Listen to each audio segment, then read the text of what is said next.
in this exercise, we're going to continue working on the Node Mongoose server that we developed in the previous exercise. We will do another variation of that. In addition, we will also look at how Mongoose supports subdocuments, and this enables us to store a document inside a document for storing additional information. Let's look at that in the exercise next. Continuing with the example that we have been working on, now in the index.js file, now we'll see a new way of creating a dish and adding it into our application. So earlier we had done var new dish and dishes and defined the dish. Now in this case, we will use a new method called dishes create, which takes as a parameter the new dish to create and then saves it in our application. So instead of doing this new dish save, we can simply remove that and directly deal with the dishes create method here. And so the dishes create method will take as a parameter a new document that needs to be stored in our database, and then creates and adds the document to the database. Thereafter, we can continue with the rest of the exercise. This minor modification will show that the same application runs exactly the same way as before. So with this change, let me just change the indentation here so that the chaining of the then methods is very clear. So we first do a dishes create, which will return a promise, and then change to the then, and then we will carry out the remaining steps on the created dish. Let's save the changes and then go and take a look at this version of our server. Going to the terminal, once again running the application, we see that it will create exactly the same as the previous variation of the server. So we are creating a new dish here and then inserting it into the database, and thereafter we are retrieving the dish and then printing out on the screen. With this change, this is a good time for us to do a git commit with the message Mongoose part 2. So let's check the git status and then add the file to the repository and then do a git commit with the message Mongoose part 2. Continuing with the exercise, in the next step, we're going to add in a subdocument to the document and see how subdocuments can be stored in our database. So going to dishes.js file, I'm going to add in another schema into my dishes.js file called as comment schema, and then define this as new schema. And in this comment schema, as you would have already expected, we're going to use this to store comments about the dish. So the comments will contain a rating field which is of the type number, and its minimum value is 1, maximum value is 5, and required is true. So you can see that when you use a field with the type number, you can specify the boundaries for it if you choose to. Then the next field is a comment field, which would be of the type string. So this stores a message, and then required is true. And then we'll also add another field called author,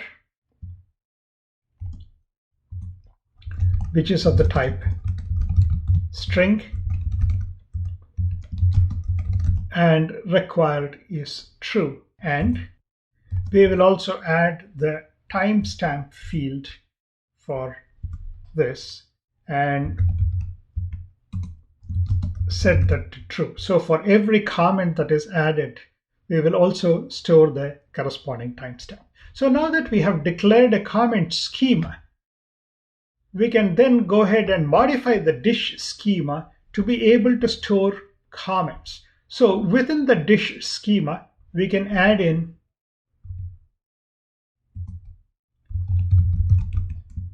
comments, which is an array of the type comment schema. So which means that every dish object, dish document can have multiple comments stored within an array inside the dish document. So this is the comment documents become sub-documents inside a dish document. So we are storing all the comments about the dish inside the dish itself as an array of comment documents. So this is the usage of the subdocument in Mongoose. After this, let's go to the index.js file and then modify our index.js file. In here, we create the dish just like before. Then after we create the dish, then we console log the dish. Thereafter, we will update the dish. So we'll say dishes find by ID and update.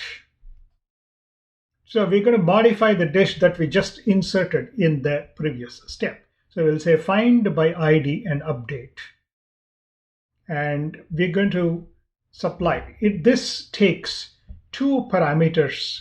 The first parameter is the dish ID. Now this dish ID, of course, refers to this dish that we have just inserted, and then we're going to modify that same dish in the next step. So we'll say dish ID, and then within brackets, we specify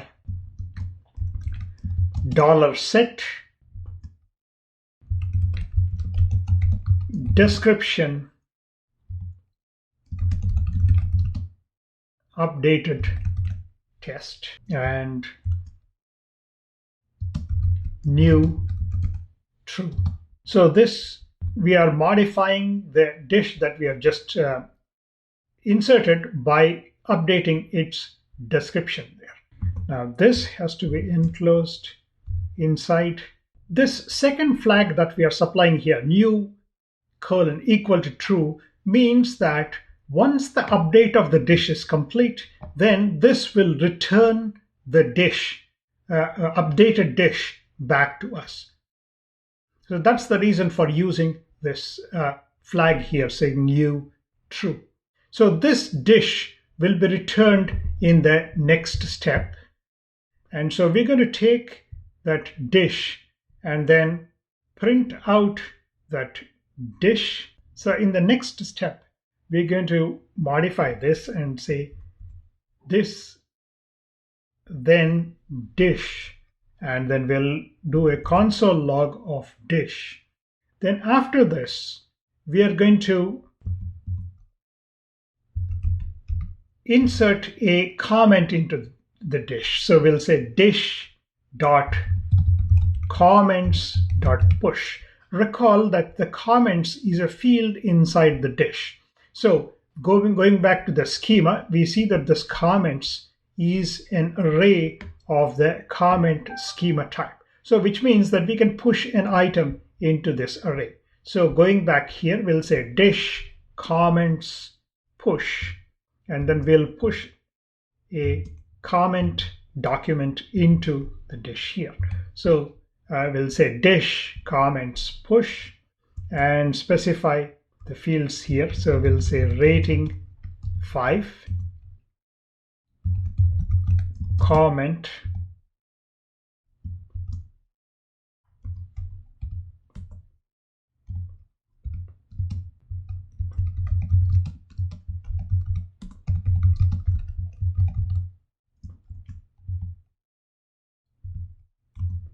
and author,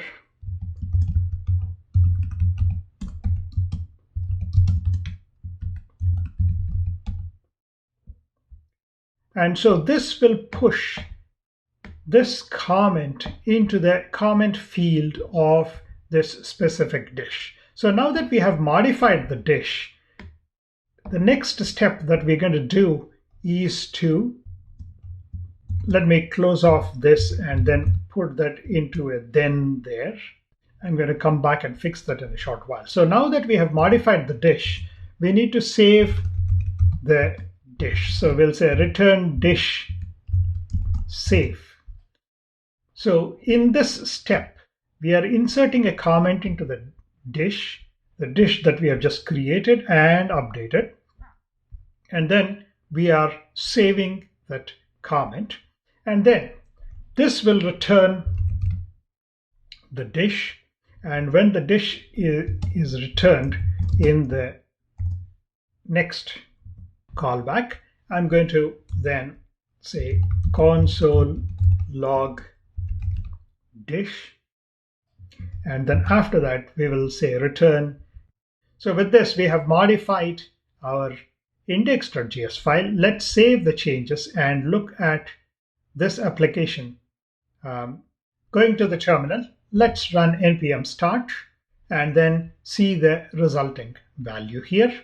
So going back, we see that in the first step, we have created this dish here with the name and description as we have given earlier. And then once the dish is created, in the second step, we updated the dish and then printed out the updated version of the dish. So the updated version of the dish is printed out right there. And you can see that the description has been updated from the previous case, but the ID remains exactly the same as the dish that we created earlier. And the comments field, as you can see here, is an empty array at this moment. In the third step, we pushed a comment into our dish here. And then so this particular comment that we added has been added into this comments array. So you can see that comment being enclosed here. And this is the updated dish that has now been printed onto the screen here. So you can see that we have done several steps, one after another, with our dish. We first created the dish, then we updated the dish, then we inserted a comment into the dish, which is a sub-document inside the dish document, and then we printed out the result here. With this, we complete this exercise. In this exercise, we have seen how we can first create a dish by using dishes create. Then we saw the use of subdocuments where we defined a schema within the dishes.js file and then used the comment schema that we defined and then defined a field in the dishes schema as an array of the comment schema type. And then in the index.js file, we were able to create a dish, update the dish, and also push a comment document into the dish and then save the changes here. With this, we complete this exercise. This is a good time for you to do a git commit with the message Mongoose Part 3.